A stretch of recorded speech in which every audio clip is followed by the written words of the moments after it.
My name is Les the Handyman. Well, my name is not actually Les the Handyman, but everybody knows me in Toronto, Canada as Les the Handyman. Why, I hear you cry?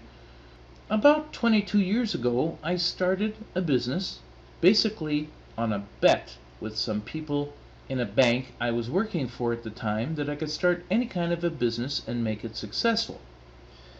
And I told them that they can choose the profession because it doesn't matter really what it is, I can make it work. Just to prove a point, really, that if you work hard enough, you can make anything succeed, but you have to want to do it. Anyway, they didn't believe it, and I bet them. At first it was just a gentleman's bet, and then the gentleman's bet got a little bit out of hand, and then it became $5,000, and there was a side bet of $10,000, and so on and so forth. It just got out of hand. But I still bet on myself because I knew with the odds that were stacked against me that I could still succeed. And I created, they created the worst profession and the lowest life thing that you could possibly imagine, and that was they chose handyman because none of them could put a screw in the wall, and they just assumed that I couldn't either. In other words, they went out of their way to make life difficult for me so that I would fail and they would win the bet.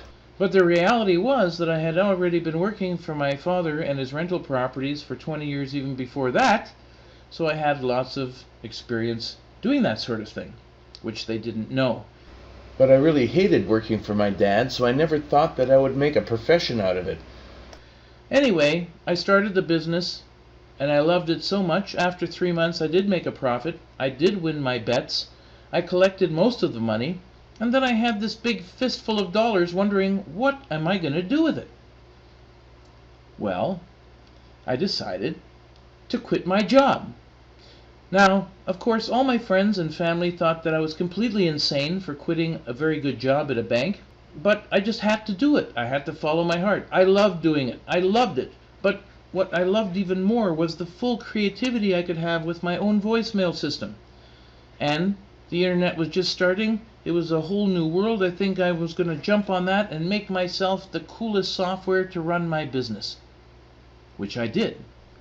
Then I got in the news, and then the newspapers called, and then the TV called, and then Cisco called. Now, it took many years for this to happen, but eventually I developed the perfect business system in a box.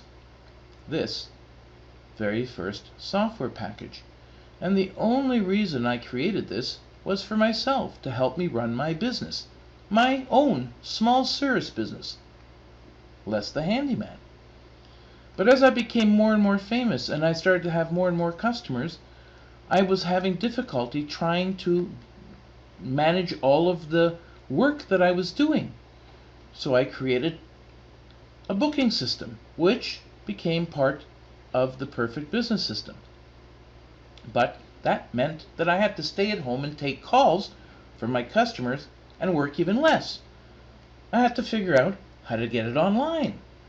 So I hired some extra programmers, and part of the problem was that customers actually didn't understand how to order things. They didn't know. They thought a plumber, a carpenter could do the plumbing, and the plumbing could do the carpentry. It was a real problem in Canada for the longest time, and I had to figure that out too. So I created the virtual house, and then the virtual house took off. So I incorporated a better kind of booking system into the virtual house, and that took off. So then I decided to combine all three, and that's when Cisco became involved, because I started selling them. However, this version will not go into any great detail with taxes and so on and so forth, and automatic downloading of statements and self-balancing, because that was technically complicated. I'm going to keep this one really easy so that the small business person will understand everything, and it will lead them through the whole business process in an easy and fun way.